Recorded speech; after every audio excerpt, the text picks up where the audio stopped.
Hello, and welcome to Unit 14 of the Technology, Innovation, and the Civil War course for Purdue University. I'm Dr. Nick Sambaluk. As we mentioned last time, the African American troops constituting the United States Colored Troops, or USCT, made up 20% of the Union Army's total strength during the war's last year. The USCT's employment coincided with the rise of what was called hard war, and has since been compared to the modern notion of total war. Hard war is exemplified by Major General Sherman's march from Atlanta, Georgia, which he had captured in the summer of 1864, across eastern Georgia in the fall of 1864, and his march through South Carolina and into North Carolina between January and March of 1865.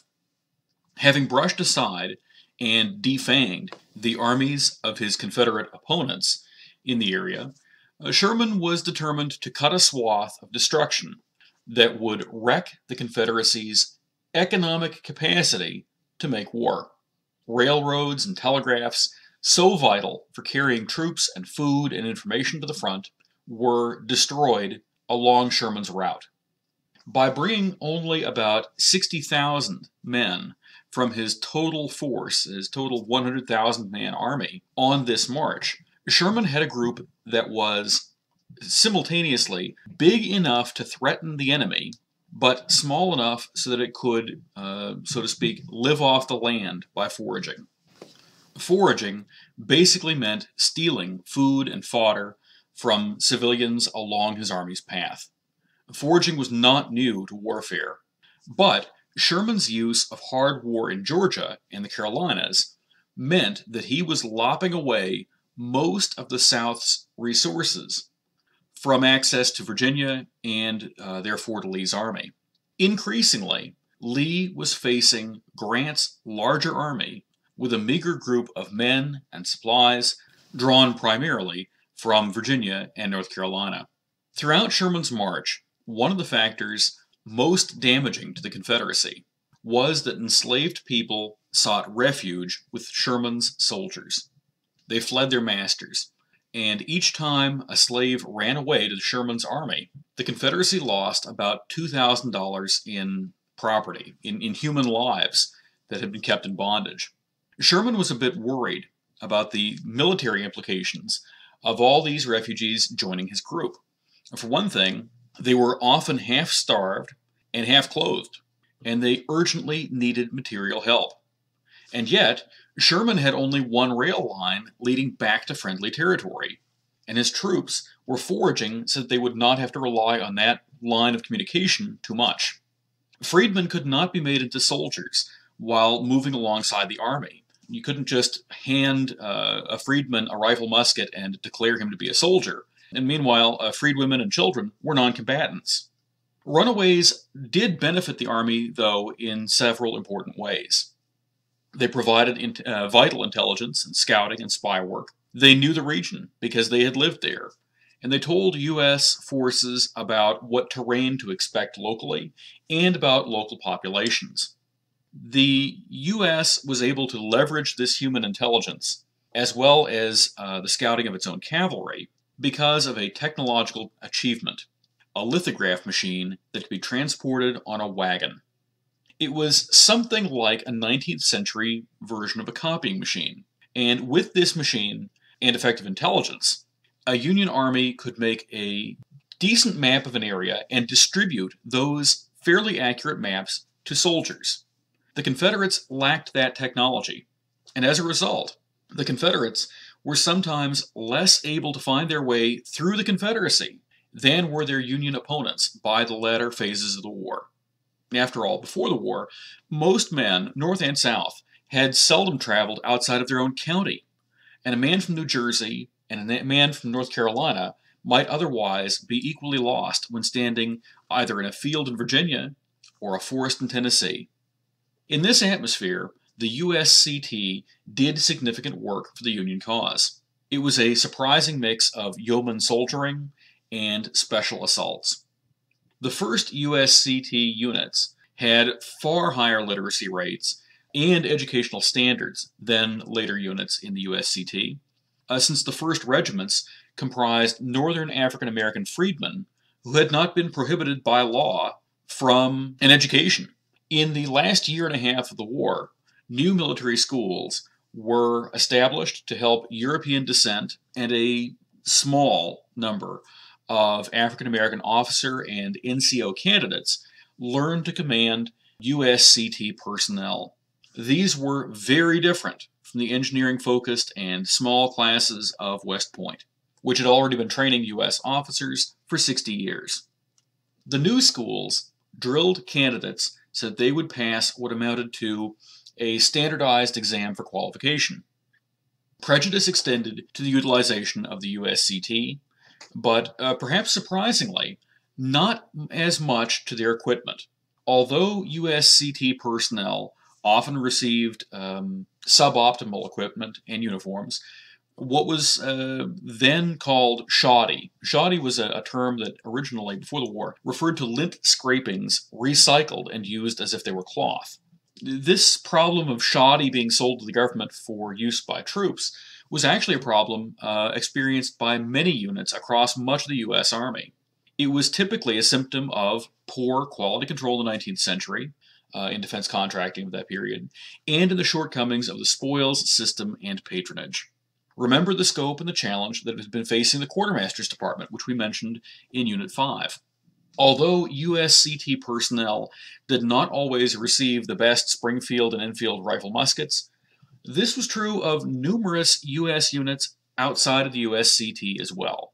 It was simply that it was difficult to equip 1 million soldiers at a time with the resources of a country that had been ripped in half and was in the middle of industrialization. Because USCT were supposedly prone to abandon the battlefield, they were typically posted behind the lines to protect road junctions and bridges. These stationary postings reduced the chance for combat and for military glory, which might mean fewer combat casualties as well. It also meant, for officers, less chance for promotion. This, in turn, frustrated some USCT officers. Until 1864, USCT soldiers were paid 77% as much as European-descended comrades of equal rank. Both the rank-and-file African-American soldiers and the European-descended officers who commanded them complained bitterly of this unequal treatment. Many went without pay rather than submit to the injustice. Although this was a principled stand, the brunt of the cost was actually borne by the soldier's family, which had to live on whatever money could be sent home. By 1864, the U.S. was experiencing inflation of about 70% relative to pre-war prices. This made the problem still harder for the families of USCT soldiers. Because sanitation was poor in the 19th century, it was more dangerous, in terms of disease, to be stationed in a camp than to be on the move.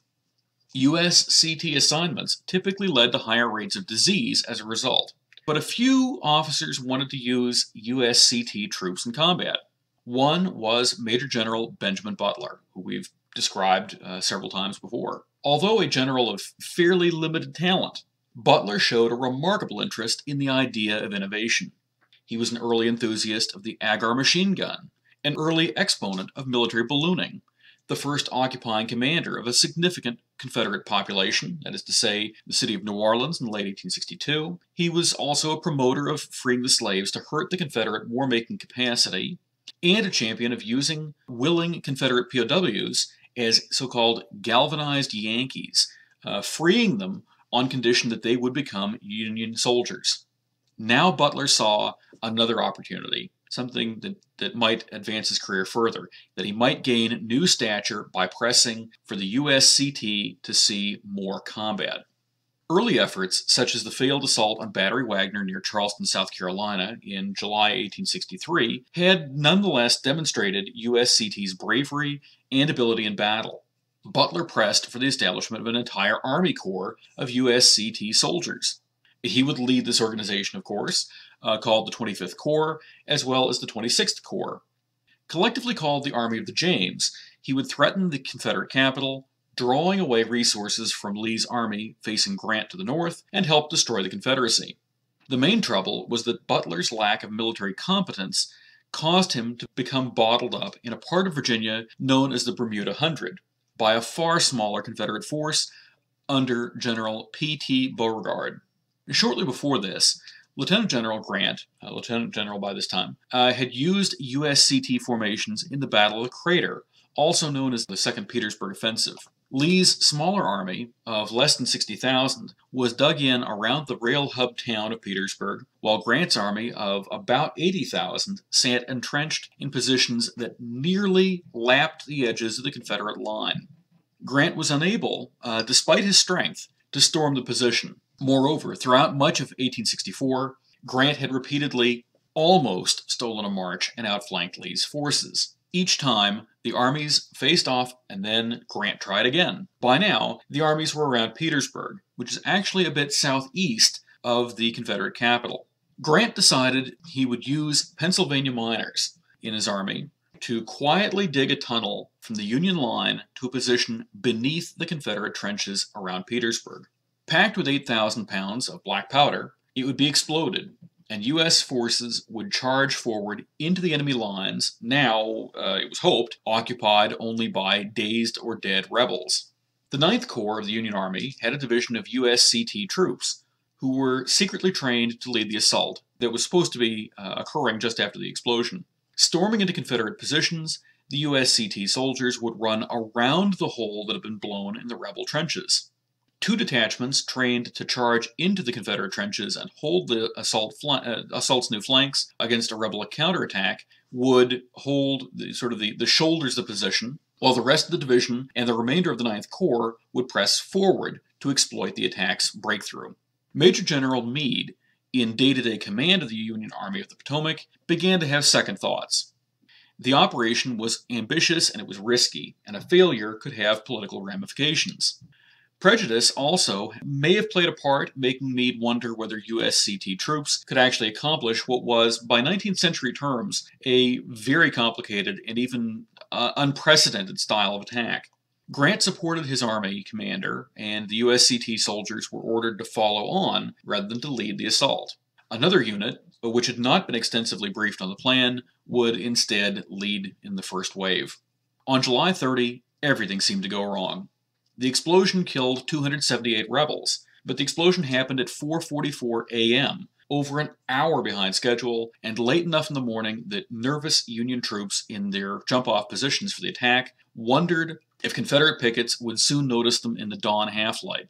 Brigadier General James Ledley's 1st Division of the Ninth Corps had not been trained for the assault, and in the midst of their belated attack, many soldiers thought that the freshly exploded crater might make an excellent and enormous ready-made defensive position. They were wrong, but they found that out only after they jumped into the hole and realized that no one had brought a ladder and that the crater was too steep to easily step out of. The follow-on USCT units were funneled into the crater as well. Confederate soldiers began to ring the crater wall and shoot and bayonet helpless Union soldiers, especially those from USCT, even as some of them tried to surrender. The siege of Petersburg would continue for 8 months, before Lee was finally forced out of the defenses in late March 1865. Lee's army then wilted as about half its strength deserted in the space of a week. On April 9, Lee, convinced that a guerrilla war would destroy the South rather than promote Confederate war aims, asked for surrender terms. Grant's terms were generous and marked an important moment toward reconstruction of the country. Regarding hard war, the use of the USCT and the tactics in the crater, we should ask ourselves, and this is good for us to think about for the discussion boards, what makes some innovations effective in war and others ineffective?